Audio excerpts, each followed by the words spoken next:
자, 부산 지역 선거 운동하고 있고요. 또 그 선거 연대를 위해서 노력을 많이 하고 있습니다만, 그러나 울산 얘기를 보니까 통합진보당 사람들 그림자가 좀 어른거리고 있습니다. 어떤 내용인지 좀 점검을 해봤으면 좋겠습니다. 자, 심정숙 기자. 네. 자, 부산 지원 유세, 왕성하게 여기선 하고 있군요. 네, 어제 김종인 대표가 잔류 선언한 뒤 안도환 문재인 대표 부산 지역을 샅샅이 훑고 다니고 있습니다. 네. 기장군에 나온 조용호 후보, 그다음에 남구을의 박재호 후보, 해운대갑의 유영민, 연제구의 김혜영. 어제 오늘 사이에 이 네 곳에 나온 후보들의 지원 유세를 하고 다니면서 더민주에서 어쨌든 부산의 동남풍 바람을 일으켜보겠다. 곳곳을 훑고 있습니다. 자, 그러면요. 지금 보시는 것처럼 부산 지역에서 왕성하게 활동하고 있고, 일단 수도권과는 거리를 두고 있습니다. 다만, 잠시 후 오후 7시 전후에서 문재인 전 대표가 마포을 정청래 의원이 지역구를 맡았던 그곳, 손혜원 홍보위원장이 지역구를 맡게 된 그곳 올라옵니다. 혹시 영상이 잡히면 저희가 소개를 드리겠습니다만, 길 기자. 대체로 부산, 경남 이쪽에 머물든 것 전략적 선택으로 봐야 되잖아요. 그렇습니다. 총선을 앞둔 전술적 선택이고요. 네. 수도권이나 다른 지역에서도 문재인 대표가 등장해서 지원 유세를 했을 때 득표에 도움이 된다고 하면 문재인 대표도 오겠다고 했습니다. 네. 그렇기 때문에 오늘 정청래 의원 지역구는 특히나 문재인 후보나 정청래 의원, 손혜원 후보 다 지지자들이 많기 때문에요. 아마 방문하는 것 같고요. 그렇다고 전체적으로 수도권을 훑고 다닌다거나 그런 일은 아마 아직까지는 그런 말이 나오고 있지는 않습니다. 자, 그러면요. 부산에서 만난 채널A 취재신 문재인 대표가 어떻게 얘기했을까요? 그 음성 한번 확인해 보겠습니다. 이번에 부산 시민들께서 우리 새누리당, 우리 더불어민주당 후보를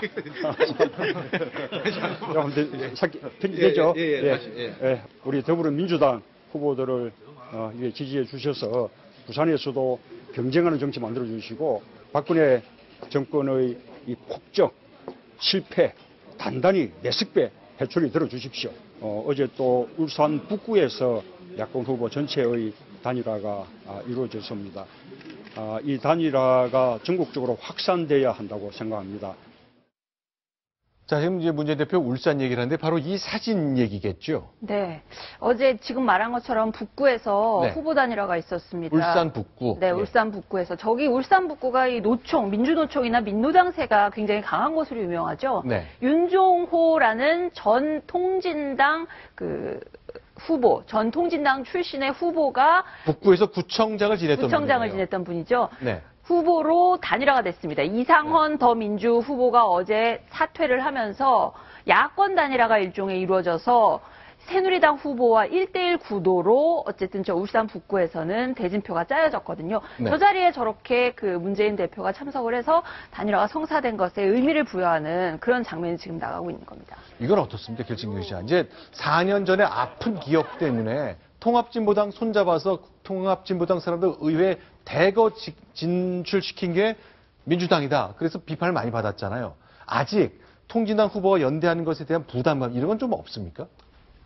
물론 있습니다. 지금 저 장면도 사실 김종인 대표와 문재인 전 대표 사이에 어떤 갈등의 한 씨앗이 될 수도 있는 장면인데요. 아하, 이런 거요. 그렇죠. 지금 김종인 대표는 정의당과의 통합진보당이 아닌 정의당과의 연대조차도 개별 후보들이 알아서 할 일이라고 하면서 정책연대 이런 거 안 한다고 이미 여러 차례 얘기를 했거든요.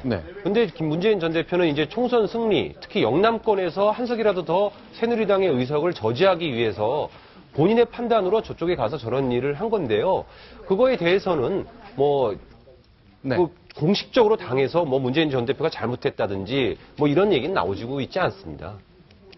자, 그러면 일단 문재인 대표한테 2선에 좀 머물러 계시라. 전면에 나올 때가 아니다. 이렇게 얘기했습니다만 이거 지금 사진 저희가 다시 한번 봤으면 좋겠는데 이게 후보들끼리 알아서 연대한 거라고 보기는 좀 어렵지 않습니까?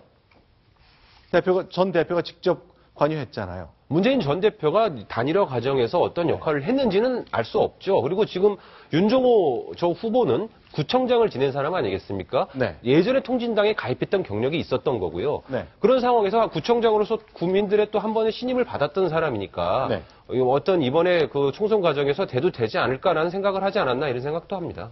자, 일단 김종인 대표의 관점에서 보면요. 내가 준 공천은 저 사람인데 문재인 대표가 어떻게든 어느 정도 관여를 해서 내가 준 공천장 준 사람 물러나고 통합진보당 출신 후보가 총선에 출마하도록 만드는 것, 자, 불편한 마음이 있긴 있을 것 같습니다만, 어쨌건 김종인 체제의 공천 두고 말들이 굉장히 많습니다. 자, 정청래 의원도 스스로 얘기를 했는데요. 자신이 이렇게 속았다, 이렇게 당했다고 얘기하는데 한번 들어보시기 바랍니다. 어떨까요? 확인해 봅니다.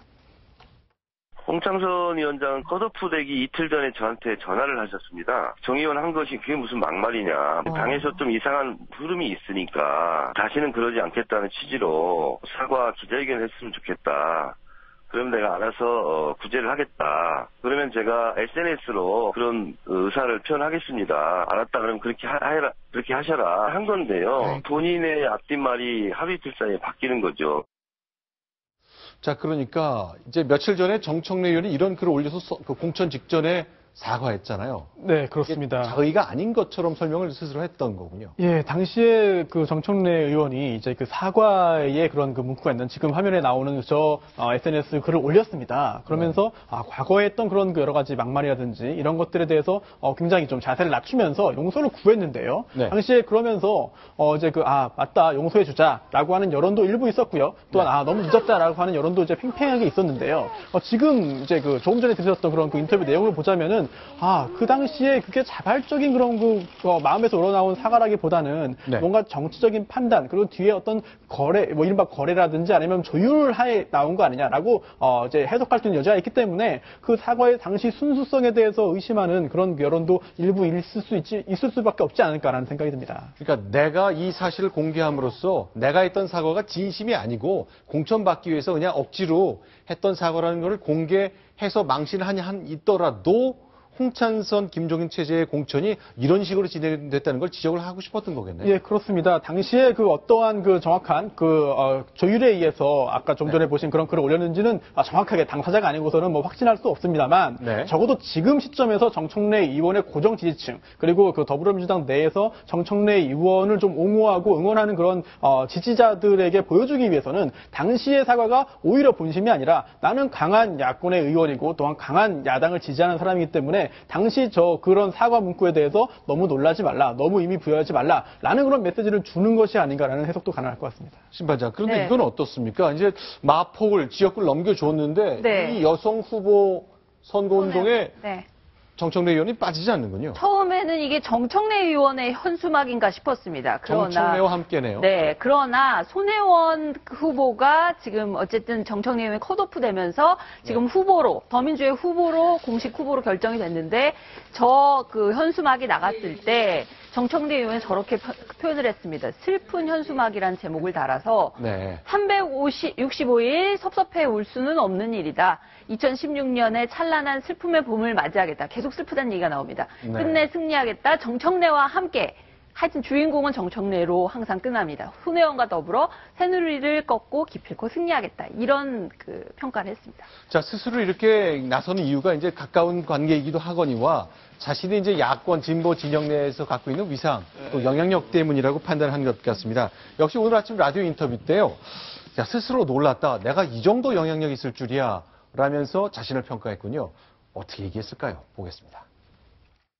제가 집권을 하고 있으면서 한 40여 분의 국회의원들이 전화를 하셨어요. 저 때문에 선거운동을 못하겠다. 정청래 컷오프 됐는데 무슨 낯으로 선거운동 하지 않느냐. 울상을 짓더라고요. 저는 그래서 이 정도인가? 이렇게 더군다나 리얼미터 조사 발표가 저를 굉장히 충격적이었어요. 5.5% 당 지지율이 빠졌다는 이 상태로 선거 치르기 어렵겠다. 그래서 빨리 기운 차리자 이렇게 생각했습니다. 알겠습니다. 네, 스스로의 평가니까 더 이상 토를 달지 않고 그냥 소개해드리는 것으로 가름해야 되겠습니다. 자, 다음 소식 하나 또 보겠습니다. 정치 얘기 더 준비했습니다. 순위 확인합니다.